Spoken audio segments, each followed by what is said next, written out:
Hi, everyone. Ben Parker from the Bulwark. It is my pleasure and honor to be joined by Officer Michael Fanone, one of the heroes of the January 6th insurrection at the U.S. Capitol, former member of the Metropolitan D.C. Police Department. Officer Fanone, thanks for joining me. No, thank you guys for having me. I appreciate it. And it's sad, but we actually have to quantify. I was when he says I was a hero of January 6th, I was one of the police officers that showed up that day, not the insurrectionists. Yeah, that's right. To me, that's what being a hero on that day meant. I guess other people have a different interpretation, but we will talk about that because on your Substack, you had a really powerful piece you wrote for National Police Officers Memorial Day, which was May 15th. And it's called From One Cop to Another. What made you want to write this piece, Officer Fanone? I mean, coming from a law enforcement background, for those that don't know, I spent 2 decades with the Metropolitan Police Department in Washington, D.C. Before that, I spent a year with the United States Capitol Police. And so I spent the better part of my adult life as an American law enforcement officer. And I am seeing the way that, or have experienced the way that law enforcement officers in this country have been pandered to and politicized by both the Republican and Democratic Party.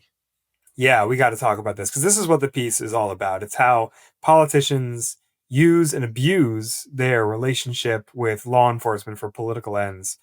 And obviously, you have a huge amount of experience with that because of January 6th. And you wrote a lot about, again, From One Cop to Another is the title of the piece. You wrote a lot about what other police officers should think about January 6th and everything that happened after. So why don't you just give us a summary? If you had to put it in a few sentences, what should other police officers, what should everyone think about what it means to back the blue?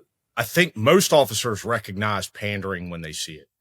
You know, we're experiencing that as a community now with the Republican Party that seems to be showering us with this hollow praise.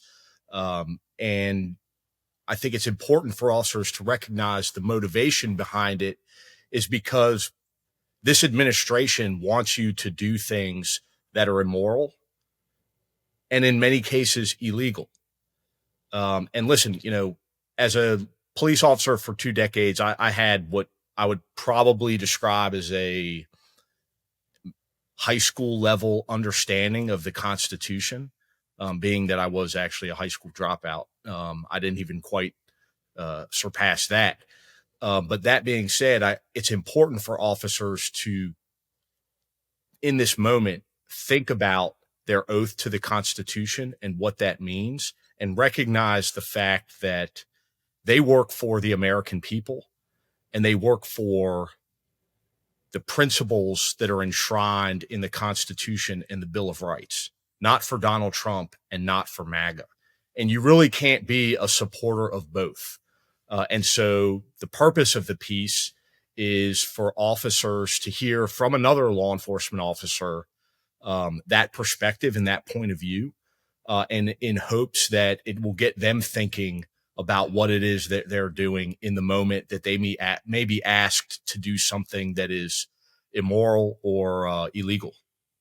Yeah, it's less about interacting with police and more about interacting with politicians, right? So whenever a politician's being really nice, it means they want something, and in this case, politicians definitely want something from law enforcement. And you write a little bit about what that is, why the Republican Party um, really wants to portray itself as being closely allied to law enforcement, but it's not because they like enforcing the law. It's not what they like the guys with badges and guns who are allowed to do nasty stuff. Or I tackle that as well. And the example obviously that I point to is January 6th, 2021, an insurrection which was incited by Donald Trump, carried out by his supporters, who assaulted members of law enforcement, myself included, at our Capitol building in the hopes of preventing Congress from certifying a free and fair election. Now, listen, that event in and of itself has been politicized, to no end. And I think a lot of police officers are just tired of even hearing about it. And I hear a lot of whataboutism and the riots in 2020, and well, I experienced this. And we'll take, for instance, break it down into the individual assaults of police officers and recognize the fact that behind each of those individuals that Trump later pardoned was an assault committed against a police officer, in which a police officer, the American law enforcement officer's brother or sister, who went to court, testified, swore under oath that they would give a true and accurate accounting of what happened. And then those individuals were either found guilty or pled guilty as part of their due process, which they were afforded, and then sentenced in accordance to the law.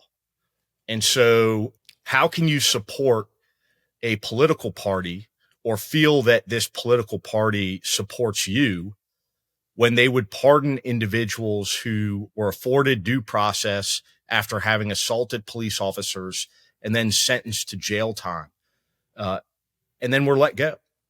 It just doesn't add up.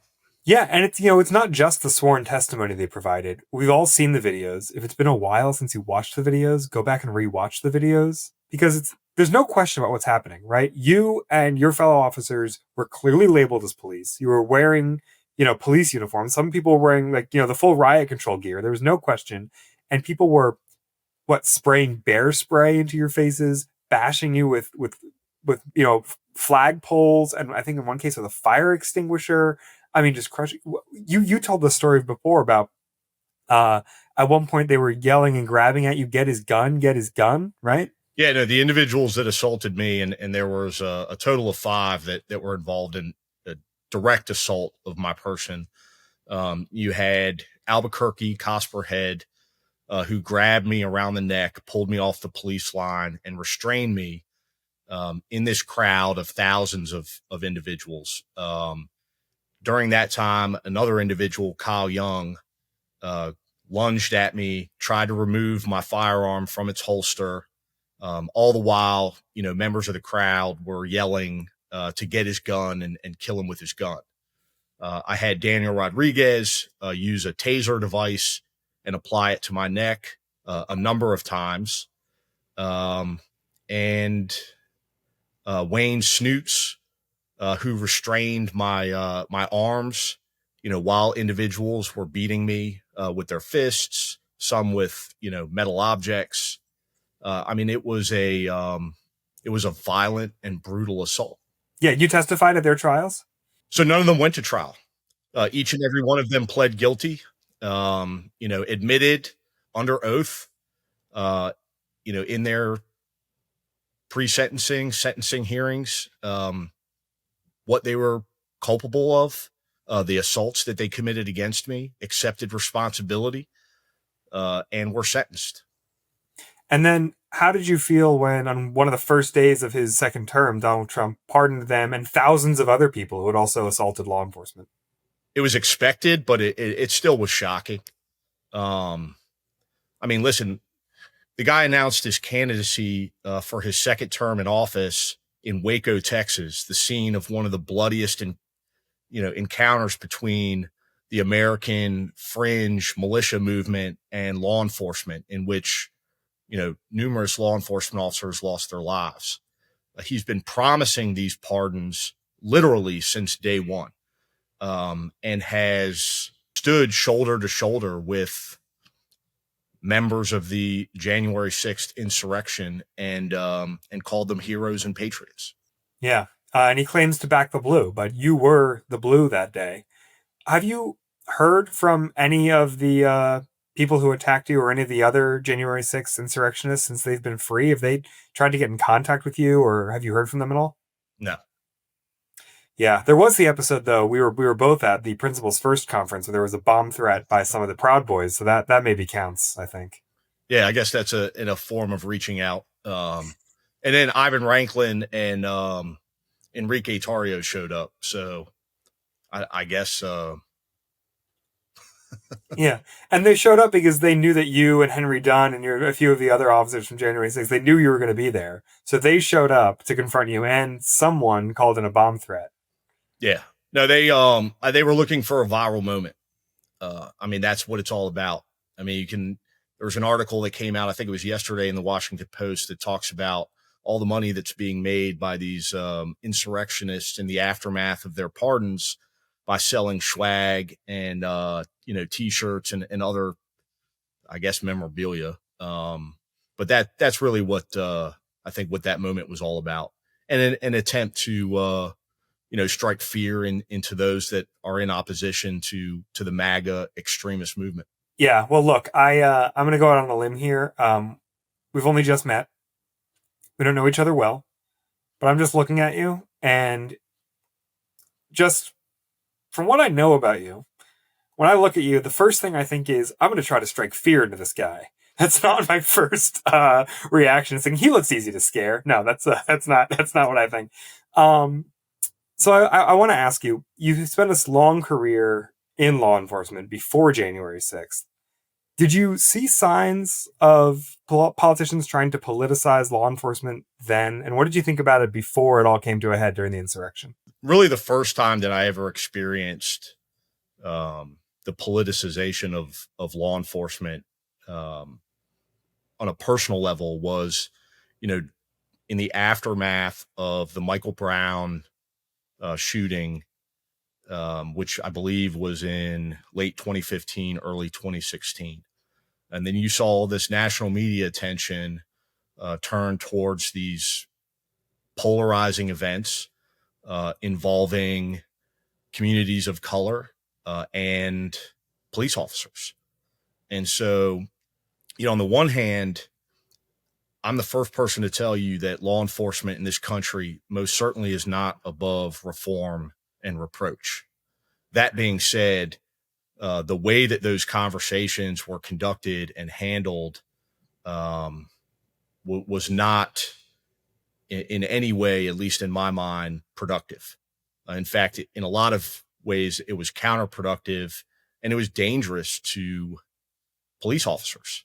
And what I experienced was the assassination style killings of uniformed law enforcement officers for no other reason than they were wearing a uniform and doing their job. And so it had a chilling effect, I think, on police officers across this country. And at a time in which, there was a lot of focus on rebuilding relationships with the community, this idea that, legacy media organizations and politicians would paint a picture of police officers as being, these rabid animals out in the streets trying to kill people of color was just not productive.